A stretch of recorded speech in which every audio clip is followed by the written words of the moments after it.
Hinamon ng oposisyon sa Senado ang kanilang mga kasamahan na isantabi ang pangangampanya at unahin ang impeachment trial kay Vice President Sara Duterte. Ang ilang House prosecutor naman naniniwalang delaying tactics lang ng bise ang paghahain ng petisyon sa Korte Suprema. Narito ang report ni Marian Enriquez.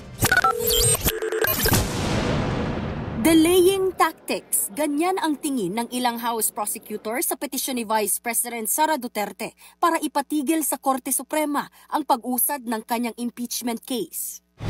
You will always have parties doing that, delaying the case all the way up to the Supreme Court para lang tumagal. Pero ayon sa kampo ng bise, nag-file siya ng petisyon para questionin yung proseso. Hindi ibig sabihin nun na ayaw na niyang humarap.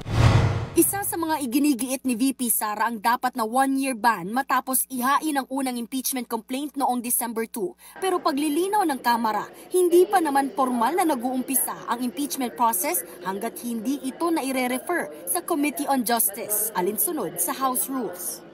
Yung una pong tatlong impeachment complaint ay hindi naman po ito na-i-refer sa Committee on Justice. Hindi po ito magi-stand yung kanila pong argumento. Wala rin daw grave abuse of discretion na nangyari dahil lang tumagal ng 2 buwan sa opisina ng House Secretary General ang tatlong impeachment complaint bago nag-aproba ng ika-4 na reklamo. Ito pong fourth impeachment ay dumaan naman po sa tamang proseso at talagang na-comply naman po yung 1/3 requirement. Nanindigan din ang mga prosecutor na walang nilabag ang opisina ng SecGen nang hindi nito ipadala agad ang tatlong reklamo sa House Speaker. Sa ilalim kasi ng House Rules, wala ring specific number of days na pwedeng tumagal sa SecGen ang mga verified complaint. Nakasaad lang dito na immediately refer sa opisina ng Speaker oras na ma-verify. Sa Senado, gusto ni Senate Minority Leader Coco Pimentel na magpatawag ng caucus sa meeting si Senate President Cheese Escudero para mapagdesisyonan na ang pag-convene nila bilang impeachment court. Isang tabi ang kampanya.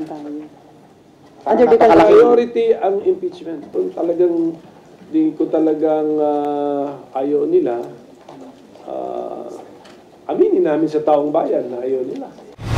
Dagdag pa ni Pimentel, kaya na ngang simula ng paglilitis sa Marso. Masyado raw matagal kung gagawin pa ito sa Hulyo o pagkatapos ng SONA. Una nang sinabi ni Escudero na hindi nila ito mamadaliin. Pero para kay dating Senate President Franklin Drilon, pwede nang magpatawag ng special session si Pangulong Bongbong Marcos para sa impeachment complaint dahil kapangyarihan niya naman ito. Hindi na raw kailangan pang hilingin ito ng mga senador. Tumawag na ngayon ng special session para maumpisahan ang paglilitis ng impeachment complaint at matatapos bago mag-fire ang termino ng 19th Congress. Nagbabalita mula sa Frontline, Marian Enriquez, News 5.